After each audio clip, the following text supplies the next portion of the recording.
સુરતના સૈયદપુરા વિસ્તારમાં શ્વાનના આતંકથી એક વ્યક્તિએ જીવ ગુમાવવો પડ્યો। 38 વર્ષીય ઇબ્રાહિમ અહેમદ અંસારી ઘર તરફ જઈ રહ્યા હતા અને અચાનક શ્વાનનું ટોળું તેમની પાછળ પડ્યું।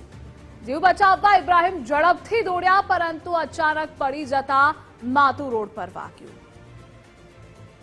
સ્થાનિકોએ તુરંત 108 બોલાવી સિવિલ હોસ્પિટલ ખસેડ્યા, પરંતુ સારવાર દરમિયાન તેમનું મોત થયું। સમગ્ર ઘટના સીસીટીવીમાં કેદ થઈ છે। શ્વાનો દોડતા ઇબ્રાહિમનું ભયભીત થઈને દોડવું અને પડી જવું, આ બધું જ આ ફૂટેજમાં સ્પષ્ટપણે દેખાઈ રહ્યું છે।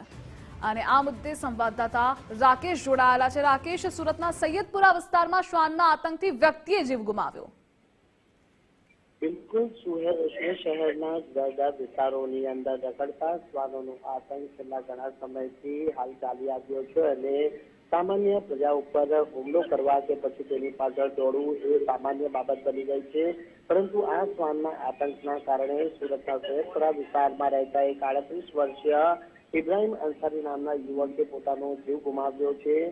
જે પ્રમાણે ઇબ્રાહિમ અંસારી છે તે તારીખ 24ના રોજ છે તે પોતાના ઘર વિસ્તારમાંથી પસાર થઈ રહ્યો હતો। તે વેળાએ શ્વાનોનું જે ઝુંડ છે તેની પાછળ દોડ્યું હતું અને દોડતાની સાથે જે ઇબ્રાહિમ અંસારી છે તે જોરદાર રીતે નીચે પટકાયો હતો અને ગંભીર ઈજા થતા તેને સારવાર અર્થે હોસ્પિટલ ખાતે ખસેડવામાં આવ્યો હતો। જેથી ગંભીર ઈજાઓના કારણે પછી સારવાર બાદ ઇબ્રાહિમ અંસારીનું મોત નીપજ્યું છે।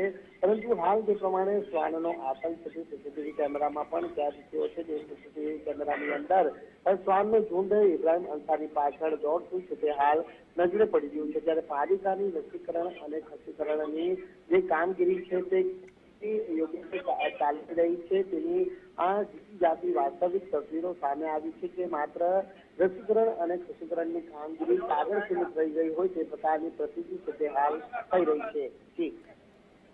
જી રાકેશ, આપ જોડાયેલા રહેજો, આગળ પણ આપની પાસેથી અપડેટ મેળવતા રહીશું।